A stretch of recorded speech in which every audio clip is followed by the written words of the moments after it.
All right, let's begin our Thursday meeting of the House Judiciary Committee. You have do we have a judge today? He's in Senate Judiciary. Is that Judge Crawford? They are. Well, all right. We have three bills on today. I'm going to take Representative Lindsay's bill first because we had a hearing on that. We have some changes. I know Representative Lindsay needs to be in the Education Committee. They're considering a very important constitutional resolution today, and that would be House Bill 711. Mr. Lindsay. Thank you, Mr. Chairman. We're working off the LC 295091. Yeah. The chairman asked me to look at a couple of things, and we line 73 to 75. Yep. And 83 to 89. It's the same issue, which is how character evidence to be used, and we tighten up the language to say the evidence is not sought solely for the purpose of referring to the victim's character, for truthfulness or untruthfulness, provided, however, this subparagraph. Why don't you use your mic so we can have that this provided, however, that this subparagraph shall not apply to evidence of the victim's prior inconsistent statements. I believe that clarifies what evidence could and could not be obtained on that issue. The second one was the weighing test, and we've tightened that up as well. That's D? D for both of them, and that's found at 88 through 90, 88 through 89, and also 78 to 79. Simply says the probative value of the evidence sought substantially outweighs the negative effect of the disclosure of the victim, of the evidence on the victim. We basically wanted to make sure, in particular with 88 and 89, that the presumption is in favor of the victim, and that has to, and that in terms of the weighing test, that's something that has to be overcome in terms of protecting the victim. All right, we had public input at the last hearing. I'm not planning to open up again for public input, but if there's someone who wants to speak as to these changes, any concerns, issues you have on that part of it, we will be open to hearing from you. If there's not any, we will now close off any further public input, and the bill is now in the breast of the committee on House Bill 711 under LC 295091S as a committee substitute. Do I have a motion? So moved, Mr. Been so moved. Is there a second? Second. We have a second. Do we have discussion on the motion? There is no further discussion. Do we have any proposed amendments? If there are no proposed amendments, the chair will call for the question. The question is a due pass on substitute to House Bill 711 by Representative Lindsay. All in favor signify by saying aye. Aye. Opposed, like sign. Motion carries. Thank you, Mr. Chairman. We worked through, I think, a good product, and proud of your work. I appreciate both the subcommittee and full committee's work. I think we've made a very good bill, an excellent one. Thank you. Next, we'll take Representative Burns, House Bill 157. That's the low profit limited liability companies, and is Mr. Burns. Just calling for you. You're up front and center. Glad to have you with us again. That makes me nervous, Mr. Chairman. Not necessarily. I think we've gone through the bill last time pretty well with a public hearing, and we did that on the basis of wanting everyone to get input as to the purpose of these limited liability companies, and you had a gentleman with you last time that did a very thorough job in explaining why they're useful for us. I'll let you start out today. We're going to have a regular hearing today on it. Thank you, Mr. Chairman. You might pull your mic around too, if you like to. That will. This is Will Hurst, who's a friend of mine, who's associated with the company that originally brought this idea, this concept to me, and that was Mike Moreland, who was here earlier. I think some of you were here. A couple of you were here when Mike was here to explain exactly what he was doing and how this legislation could impact him. And then Mr. Cass Brewer, who's an attorney and a professor at Georgia State, who was not able to be back with us again today, was here for our hearing last time and went through some of the legalities, which I'm sure the language, it's many of you are much more expertise with than I do. But we are working, Mr. Chairman. We've not changed. We're on LC 255887. It's our original bill. And I guess I'll tell you where I'm coming from and why I think this is important to Georgia and to our folks. I believe it's another tool in the toolbox that the state of Georgia uses to compete with other states around the country to ensure that we have a productive, warm environment to attract businesses here that may be interested in creating jobs for our state. That's part of what this is all about. And I'll use the example of Cedar that Mr. Moreland was here with. And part of the requirements is that the L3C must face, there must be a legitimate public purpose for this low-profit opportunity to exist that migrates, hopefully, into a for-profit company or has some of those aspects of the legislation. What Cedar did, they developed a product that's used in the cold chain, and for those of you who understand that, and I have a fairly good understanding of it, I don't know the technical aspects of its development, but basically what it does, it's used around the world in third world countries and faraway places where you must keep the temperature control and the integrity of a product such as a vaccine that may go into a third world country, into a backwards part of our world that would not have the ability to keep it cool, and in reverse, and maintain the integrity of that vaccine so it could fulfill its legitimate public purpose of public health. Now, in the reverse of that, it also allows physicians and scientists who are engaged in this work to take samples and maintain the integrity of those samples as they travel back from those remote locations back to a facility such as CDC here in Atlanta. And if you would expect that something was strategic enough and they'd done such a good job of engineering and developing that it had a tremendous benefit over what exists now on maintaining temperature control, well, some of my buddies, some of those old rednecks down in South Georgia, they would love it to keep their beer cold from a commercial side. So having said that, you see the legitimate public benefit and a possibility of a commercial benefit. And the young men that developed this idea and did the development on this product, they were required to, since Georgia did not have this legislation in place, they chose to incorporate in Michigan because to take advantage of program-related investments that are the investments that large corporations, large foundations, I should say, correct myself, make in these type purposes. It's very expensive for them if they have to go through the RS code and get a special letter, and this really smooths it out and makes it very simplified version and the ability to come in and perform these functions as outlined in the legislation.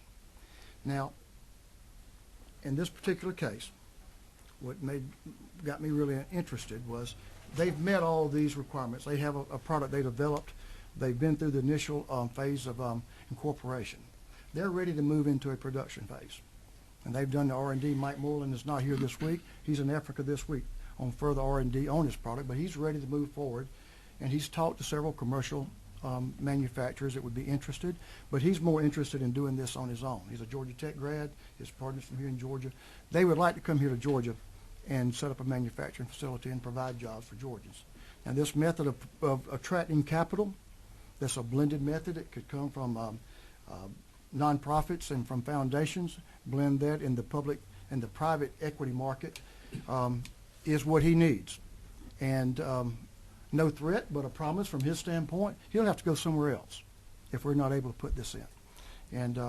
And I think it would just be a tool in our toolbox from economic development aspects if y'all would allow us, and I'll take questions on the specifics in the bill Mr. Chairman, as you know, we've gone through it pretty closely. sir. If that's what you would like to do, and I think I can answer some of them. If not, I would entrust that Will could help me. Yeah, you got Will Hurst with you. Why don't you introduce Mr. Hurst, and if you have something you want to add to his comments. Yes, sir. Thank you, Mr. Chairman. Will, as I said, is he's my friend. He's not that. I do have a friend. It's not. I don't have to have that mouse in my pocket to have a Good. friend, You got Mr. real- Chairman. So We say we. So at this time, Will, if you would, can you make some comments? Yes, thank you, Mr. Chairman. Just one thing I will add to Representative Burns' comments. One of the questions that I know we've dealt with before, but not before all of the committee members, was the need for an L3C designation in the state of Georgia when we have the LLC designation, which can receive a PRI investment from a foundation. And in short, an LLC can receive a PRI investment, but the paperwork and the process that's required to be able to do that is so prohibitive, it's just simply not going to happen. The L3C, by baking in the IRS requirements of a 501c3, would facilitate that investment, the program-related investment, much easier. That's in addition to what Representative Burns said. I think we've covered Said it all. the merits. We've got a question on over here to my left. Is that Mr. Welch? Thank you, Mr. Chairman. Chairman Burns, good to see you.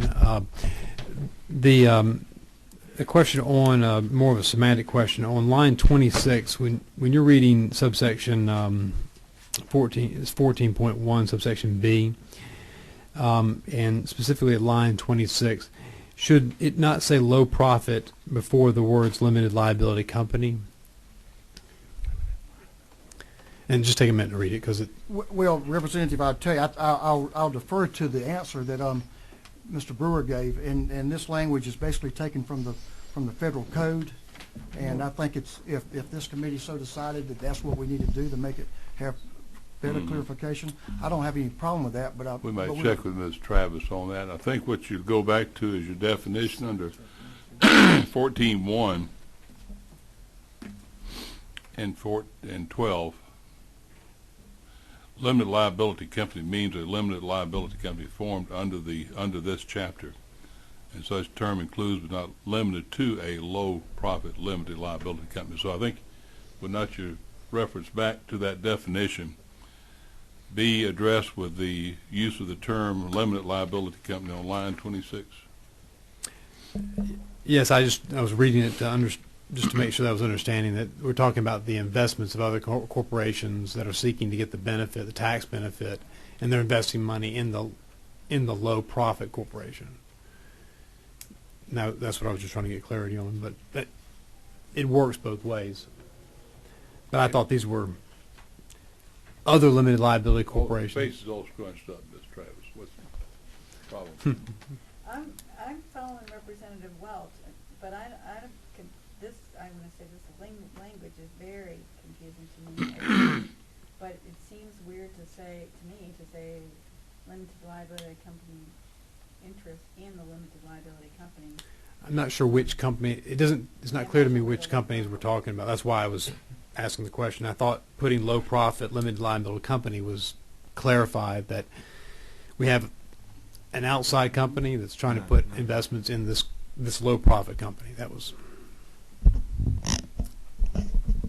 Mr. Chairman, we'll We're going to check on that for a moment. We'll keep that in mind, Mr. Wells.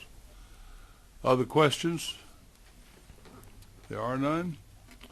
Do we have others in the audience who would like to address the committee on LC 255887, House Bill 594? No one else? All right, we will close off any further public comment, and the bill now is in the breast of the committee. Let's look at that language.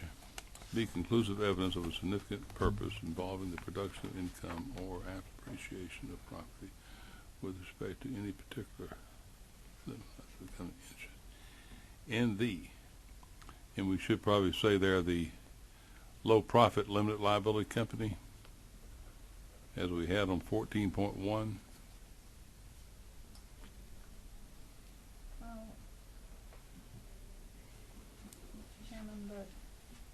on line 14, we say that the L3 means a limited liability company that has these requirements. So I'm sort of leaning back to just maybe it should just be limited liability company. It still doesn't make a ton of sense to me what we're saying. The limited liability company has these features. What you really have is a separate LLC making an investment in this low-profit LLC. But you have double meanings up there, which is, I guess, all right.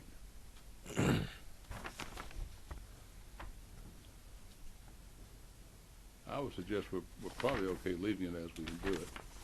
Mr. Chairman, if I may just interject this, we've, as part of our due diligence on this bill, as directed by the chairman, as we worked on this bill over the summer, we worked with the nonprofit section of the state bar, and not that supersedes the wisdom of this panel, but the language Collective. collective, yes, sir. All right. I think we can leave that as it is, Mr. Welch. Other comments? No further comments. The chair will entertain a motion on House Bill 594. Been moved and seconded, and that is on House Bill 594 as presented. It's not a substitute. Do we have any further discussion on the motion? Are there any proposed amendments? We have a, Mr. Welch, did you have yours? Okay, my mistake. No further motions or amendments, then we will proceed to the main question, which is due pass House Bill 594. All in favor signify by saying aye. Aye. Opposed, like sign. The motion carries. Thank you, gentlemen. Thank you, Mr. Speaker. Thank you, Mr. Chairman. I appreciate y'all's assistance in helping me to understand more in depth on this procedure. I thought the study here. And we are glad to have you by. Thank you, sir. As a group. Thank you, too. Next we have will be House Bill 1151, Representative Brockway. I was going to try and say Broadway. Representative Brockway. Yeah. Just don't call me Ray. Oh, Joe. I found you a judge in the back of the room if We need a ruling? Okay. Well, stand up and introduce yourself. We're always glad to have the judges here. Rick Thompson, Chairman of Workers' Comp. All right. Yes, sir. Good to see you again, Rick. Mr. Brockway. Yes, thank you, Mr. Chairman, members of the committee. I've got with me here Ms. Stephanie Davis with the Georgia Women for Change and Laura Mora, who works with the at the International Women's Center to help us with this bill and answer any questions and provide their own expertise on this bill as well. We got a House resolution. Yes, sir. 1151 LC 334416. Yes, sir. That's it. All right. So why don't you give us some explanations about your resolution? All right. The idea behind H.R. 1151 is to form a study committee to take a look at our system of care in Georgia for victims of human trafficking. As you folks remember, last year we passed House Bill 200, which greatly strengthened law enforcement's hand in dealing with these crimes. In addition, the U.S. Attorney here in Atlanta has been and other U.S. attorneys across Georgia have been very aggressive in prosecuting these crimes. And as a result of that, women from all across the world are winding up in the care of the state of Georgia. And we've got to take a look at that and see, are we providing the best care that we can? Are we doing the things we need to do? What other resources do we need? As you folks well know, the FBI considers Atlanta and our region to be a real hub of human trafficking. There's some serious things that are going on out there, and we need to take a look at how we're caring for these victims. The explanation there, as I mentioned, is in lines 17 through 20, about how we need to take a look at what we're doing all across the state, what's happening all across the nation, what best practices we can draw from other states and regions.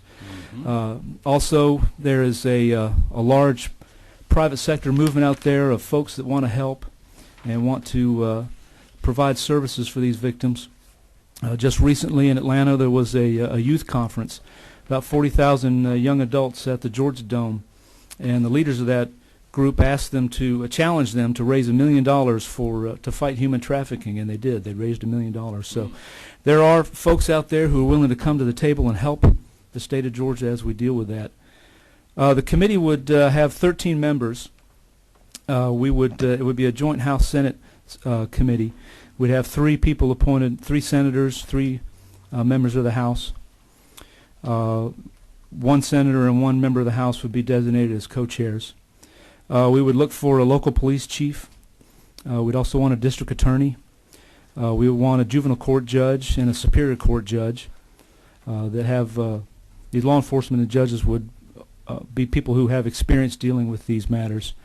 We would also have a public defender at the table as well, and we'd also have advocates for children and advocates for adults, adult victims of human trafficking. More and more, we're seeing, the aspect of the sexual exploitation of children has been gained a lot of attention, but it's also a growing problem with adults who are smuggled into the United States from other parts of the world. Recently, I attended a briefing by the district attorney in Gwinnett County, and they had a number of law enforcement people there. They talked about a number of things. One thing they talked about was on Beaver Ruin Road, which is maybe 10 miles from my house. There was some apartment complexes there.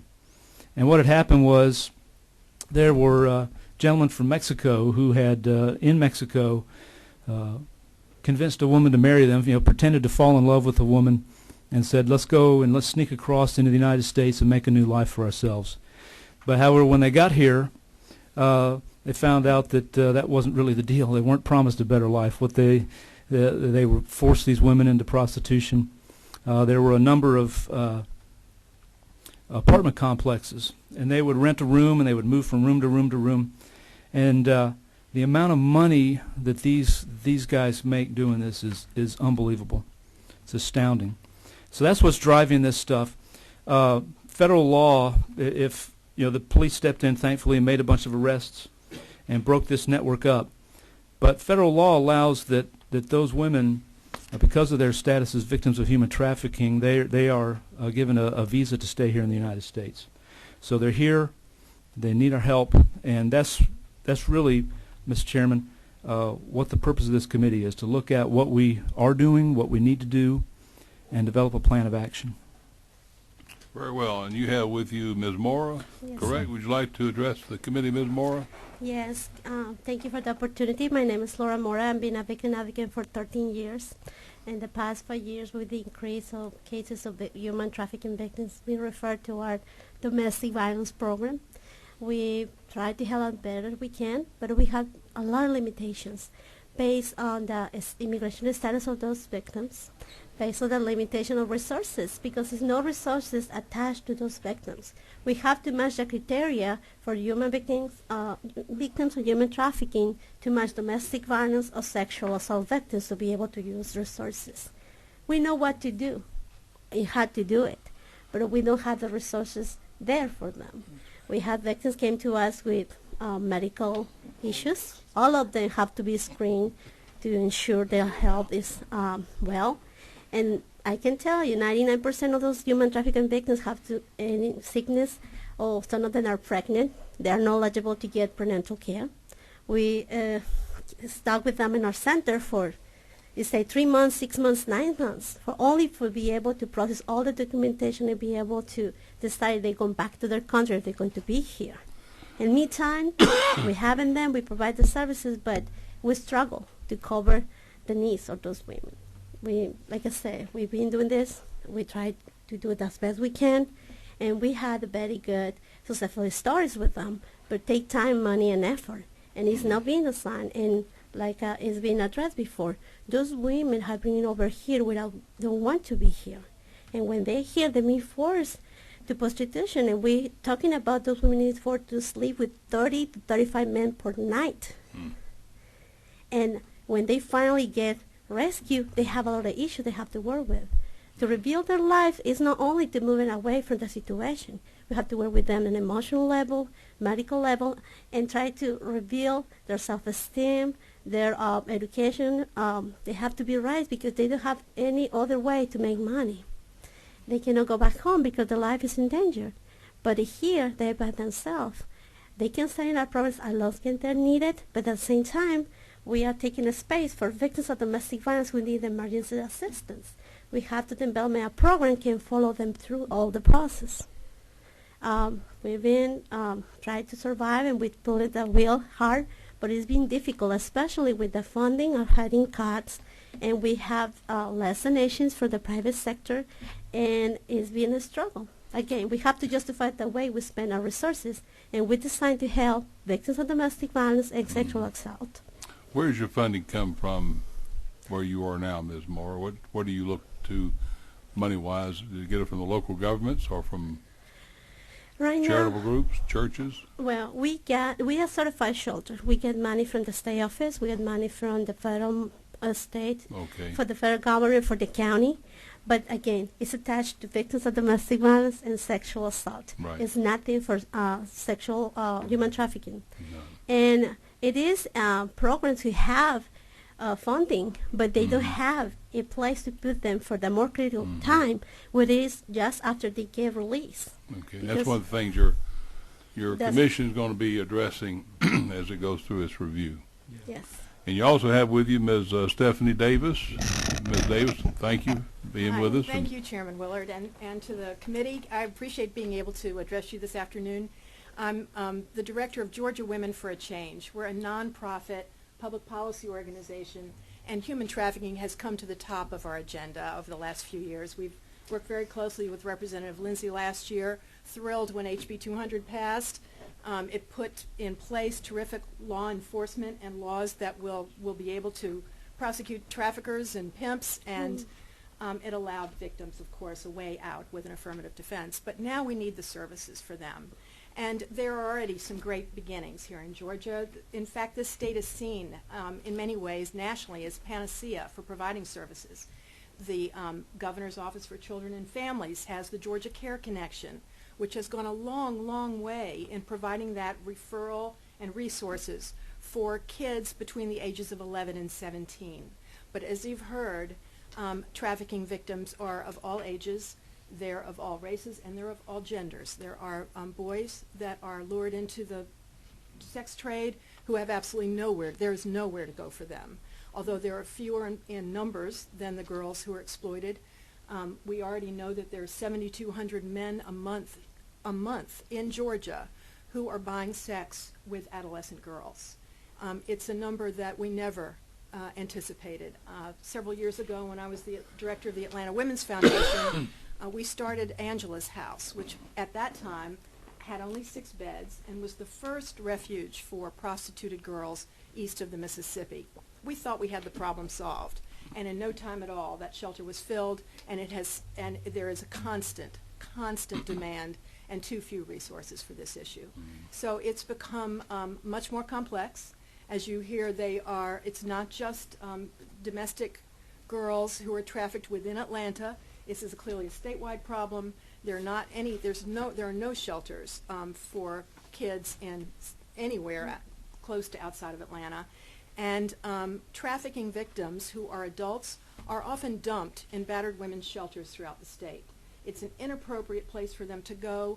They're picked up. Law enforcement has no other place for them to be received and cared for. It's already an overburdened system, the domestic violence shelters in the state, and the trafficking victims who are placed there. It's inappropriate, but it's their refuge of last resort. So we're here to thank Representative Brockway and certainly Representative Lindsay for their work on this issue, and the Georgia legislature for being able to really open their eyes and embrace this very, very difficult issue, and would hope that you will pass House Resolution 1151 and put us on the road to a strategy for having these calls. Thank you so much, Thank you. Ms. Davis. I notice there's a number of people with your stickers on too. Those who are here that would like to stand and be recognized as being here in support of the resolution, please feel free at this time to do so if you're here for that purpose. That's great. We're glad to have all of you here today. Thank you.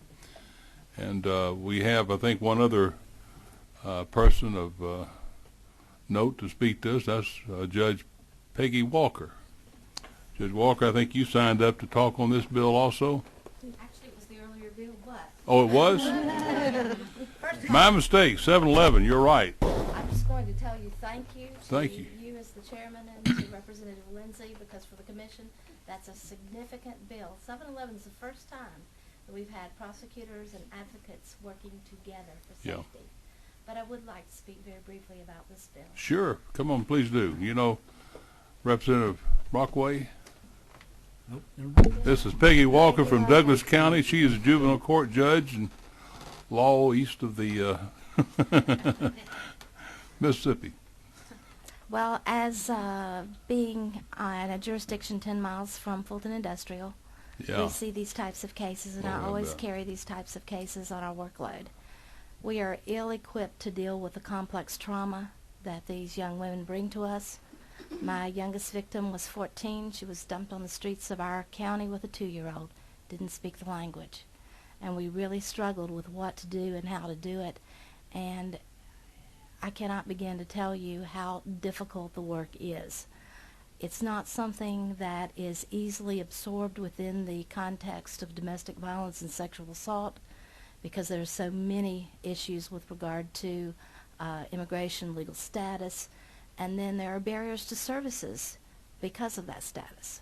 So it is something that's extremely important work, and these young people are not here by any choice of their own, and they have been duped, they have been victimized, and they have been traumatized. And I would very much like to see us as a state do what we can to serve them well. Well, great. Thank you, Judge Walker. It's always a pleasure to see you here and be in our committee. Mr. Brockway, does anyone have any questions of the presenter or any of his guests? Yes, ma'am. Is that over here? Yes, ma'am.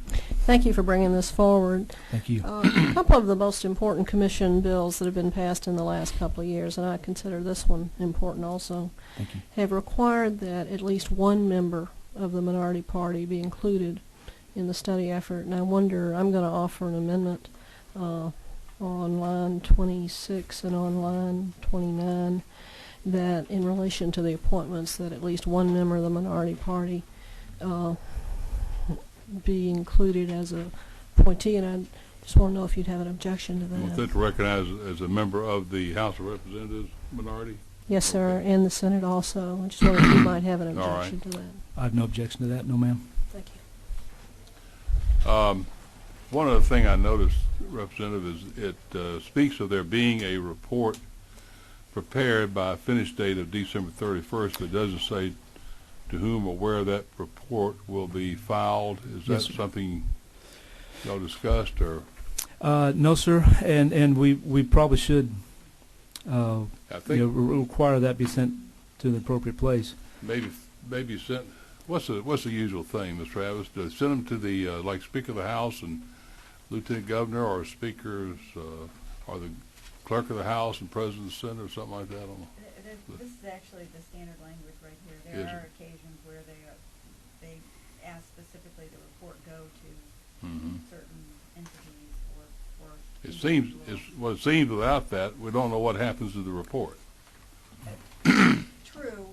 Generally speaking, having worked with some of these study committees, what happens is one of the several legislative members takes the lead and says, you know, this is our report, and I'm gonna be the lead on taking this legislation. I'm not saying you shouldn't do it. I'm just giving you. I like the finality of having something addressed where it would go, to whom we're going to get it, without just leaving it open and unclear what happens.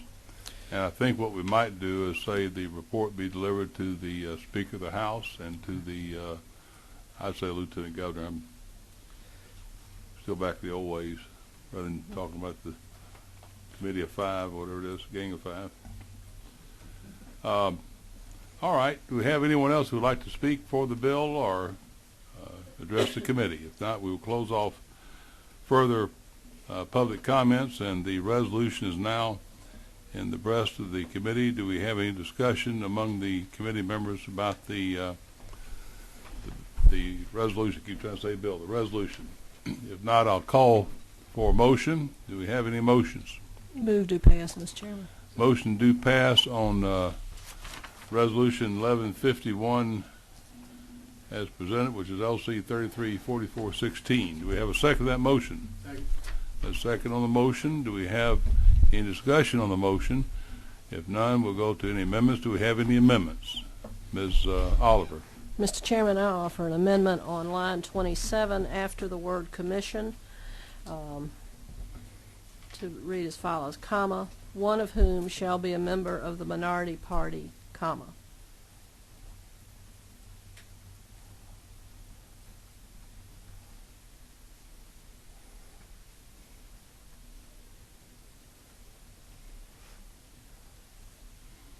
All right. And does everyone understand the amendment offered by Ms. Oliver? Do we have a second on the amendment? Been seconded. Any discussion on the amendment? If there's no discussion, we'll call for the question on the First Amendment, which is Ms. Oliver's amendment. All in favor signify by saying aye. Aye. Opposed, like sign. Motion carries. Any further amendments? Yes, sir. On line 29, after the word commission, again, an amendment that reads, comma, one of whom shall be a member of the minority party, comma. All right. And do we have a second on that amendment? Second. Amendment seconded. And do we have any discussion on the motion? I'm sorry, on the amendment to the main motion? No discussion. We'll call for the question. All in favor of Oliver Amendment number 2 signify by saying aye. Aye. Opposed, like sign. Motion carries. Do we have any other amendments? Yes, sir. Yes, sir, I have an amendment. All right, address us on your amendment. Yes, sir. At the end of line, at the end of the sentence in line 58, add the following language: and delivered to the Speaker of the House and to the Lieutenant Governor. All right. Does everyone understand the Welch amendment? And do we have a second on that amendment? Amendment's been seconded. And any discussion on the amendment? Now we'll call for the question on the Welch amendment. All in favor signify by saying aye. Aye. Opposed, like sign. Motion carries. Any further proposed amendments? If not, we'll go to the main question, which is a do pass a committee substitute on House Resolution 1151 as amended, and that is LC 334416. All in favor signify by saying aye. Aye. Opposed, like sign. Motion carries. We do have your resolution going forward, and Thanks, sir. good luck to you on it. Thank you very much, everyone. Thank you.